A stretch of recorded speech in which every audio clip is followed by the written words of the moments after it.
कमर चीमा साहब, ये जो बिलाखिर सऊदी अरब ने जवाब दिया, उसमें अमेरिका और सऊदी अरब के मुबैना मैं कहूँगा फ़िज़ाई हमले, ये सूरत हाल तो हम ईरान, अमेरिका और अमरीकी बेसिस जहाँ यूज़ होती थी वहाँ के शिदगी की सूरत में देखते थे। ये तो पैरेलल एक नया मुहाज़ नहीं खुल गया जनाब?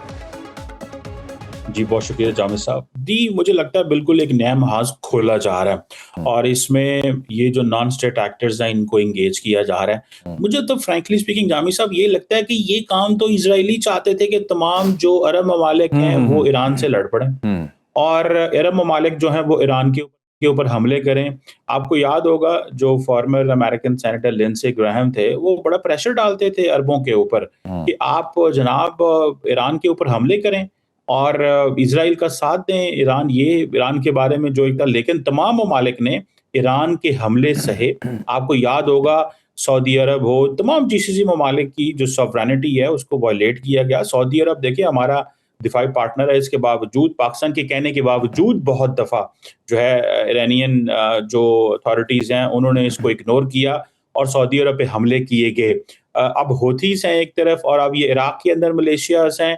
तो मुझे ये लगता है कि ड्रैग करने की कोशिश की जा रही है और वो समझते हैं कि हम इस वक़्त बड़ी बेहतर, ईरान समझता है हम बड़ी बेहतर पोज़ीशन में हैं, स्ट्रेट ऑफ हार्मुज़ भी बंद है, तेल की कीमतें भी बढ़ रही हैं, हूथीज़ को भी हमने लॉन्च कर दिया है, रेड सी और बाब अल मंदेब के अंदर भी हम जो है वो जब मर्ज़ी जो मर्ज़ी कर सकते हैं, इंटरनेशनल ट्रैफ़िक वहाँ पे भी बंद कर सकते हैं। तो वो समझते हैं कि ये हमारे पास मौका है और हमें इस मौके का फ़ायदा उठाना चाहिए। और दुनिया ये देख रही थी कि इतना अच्छा एमओयू जो ईरान को मिला, उस एमओयू से तो ईरान की इकोनॉमिक इंटीग्रेशन होनी चाहिए थी, मेन स्ट्रीमिंग हो रही थी, सैंक्शंस खत्म हो रही थी। लेकिन आई थिंक कि ईरान ने जो रास्ता चुना है, वो रास्ता ये है कि at the end of the day तमाम ममालिक यही कह रहे हैं कि आईआरजीसी बैक ये मलेशियाज़ हैं। आज जो सेंटकॉम की भी आई, सऊदीज़ भी यही कह रहे हैं। तो मुझे जी, जी। मैं यही कह रहा हूँ, बिल्कुल वो सेंटकॉम भी यही लिख रहा है कि सऊदी बैक्ड, ईरानी बैक्ड। जी, जी, ईरानी बैक वो मलेशियाज़ हैं और मुझे समझ नहीं आ रही कि पहले ही तमाम ममालिक को जो है वो नाराज़ ईरान कर चुका है, लेकिन अब वो मज़ीद ये चाहते हैं कि जी आप अमेरिका की बेसिस को फॉर एग्ज़ाम्पल ये भी डिमांड की गई ख़त्म करें। तो इट मीन्स कि दूसरे मुल्कों की सॉवरेनिटी के अंदर इंटरवेंशन है कि सऊदी अरब को या किसी और मुल्क को कहना कि भाई तुम्हारा इस मुल्क के साथ क्यों दिफाई एग्रीमेंट है या ये मुल्क तुम्हें क्यों प्रोटेक्ट कर रहा है। तो ये बेसिकली इसको भी बहुत सारे लोग इस अंदाज से रीड कर रहे हैं कि ये जो अप्रोच है ईरान की, ये इस अप्रोच को दुनिया जो है वो समझने की कोशिश कर रही है कि ये कोई मुनासिब अप्रोच नहीं है और इस पे ज़ाहिर बात है एक ऑल आउट वॉर का भी खदशा है। गो के मैं समझता हूँ कि पाकिस्तान क्योंकि सऊदी अरब का साथ जो हमारा दिफाई पार्टनरशिप है, हमने हमेशा रिस्ट्रेंट की बात की है, सऊदीज़ ने भी रिस्ट्रेंट शो किया है और वो समझते हैं ये हमारी जंग नहीं है। लेकिन अब फोर्स किया जा रहा है, हालात ऐसे पैदा किए जा रहे हैं कि और ममालिक को भी इन्वॉल्व किया जाए। तो ये खतरे की घंटी है क्योंकि ईरान समझता है कि वो दुनिया को अब इस पूरी की पूरी जंग की कॉस्ट पे करनी चाहिए। बिल्कुल ठीक। कमर चीमा साहब, मैं चाह रहा हूँ कि ये देखिए आपके ये एडमिरल कूपर ये कन्फेस कर रहे हैं, रॉयटर्स और दीगर लोग लिख रहे हैं कि ये जो ईरान ने रिसेंटली बहरीन में और कुवैत में जो बेसिस यूएस की हिट की, उनके सोल्जर्स को टारगेट किया, वो मोबाइल फ़ोन को इसकी रीज़न करार दे रहे हैं। ऑनलाइन जो सिस्टम है और जो वीडियोस या पिक्चर्स उनके मोबाइल में पड़ी हैं, तो और ईरान क्या इस काबिल हो चुका कि इस तरह से ट्रेस कर सके। और फिर ये रॉयटर्स एक और ख़बर दे रहा है जिसमें पाकिस्तान का तो तरदीद आ गई कि बहुत जल्द जो मैन पैड लॉन्चर्स हैं वो मिल जाएंगे चीन से ईरान को, यानी ख़तरनाक तरीके से उनके सामान मिल जाएगा। तो पाकिस्तानी हुकाम ने तो कहा है Pakistan got nothing to do, कि उन्होंने एट्रीब्यूट करने की कोशिश की। तो इन दोनों जो डेवलपमेंट्स हैं इसके ऊपर आपकी क्या राय बनती है? क्या वाकई बड़ी कुव्वतें जो है इस स्टॉप गैप के अंदर हरकत में आ रही हैं?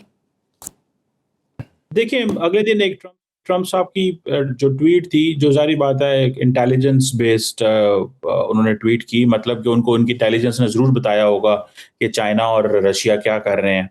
जो कि बड़ी कमज़ोर ट्वीट थी इस सेंस में कि ये कहते हुए कि चाइना और रशिया जो है वो ईरान को असला नहीं देंगे या हेल्प नहीं करेंगे।